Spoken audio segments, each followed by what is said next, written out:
Aday mi diri sa balay sa igsuon sa akong bana para magtabang. Magtabang lang man unta ako himo og giveaways pero gikilig man ko. Dili sa akong kauban ha kundi sa iyang ginagunting, klarohon lang nako. Humana akong kilig sa iya ha tuning aging simana pa. Kiligon pa di ay ning tiguwang na. Kinsa man goy dili kiligon ana, sayunan ka 50 years na sila. Akong ugangan golden wedding anniversary nila. O di ba kamo gikilig pud mo no. Unta no kami pud no makaabot pud mi ani kanang 50 years of love char. Nindot ilang giveaways no. I-order lang di ay nila ng glass tas kami na nagdecorate. Kami jud ana jud kadako akong natabang.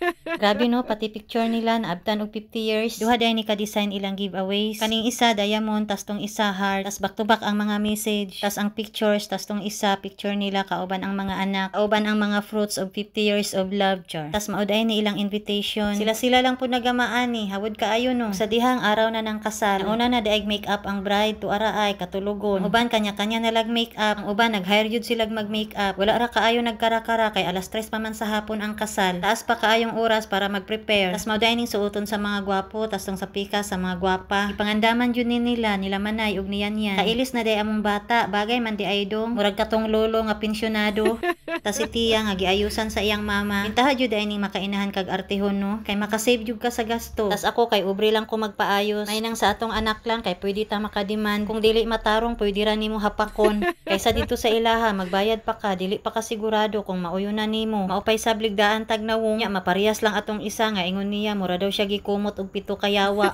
Pertigo niyang mahaya pero ingon niya at least karon kabalo na siya. Nakabayad pa ka, namaot pa ka. Dili lang 7 kayawa ang ningkumot sa imuha kundi pulo na.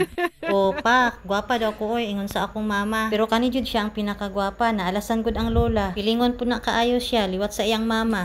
Tas kani siya na lang pud ang mag-make up sa iyang nawong. Maayo pud kay hawod dili na kailangan magpa-make up sa uban. Ana jud mi sa simbahan makahilak man pud ta. Apay isa nga perting lihok kana gigutom na ba. Sige balik-balik sa iyang papa mamalit lagi daw siya chichirya. Gigutom or gusto lang magpakugos.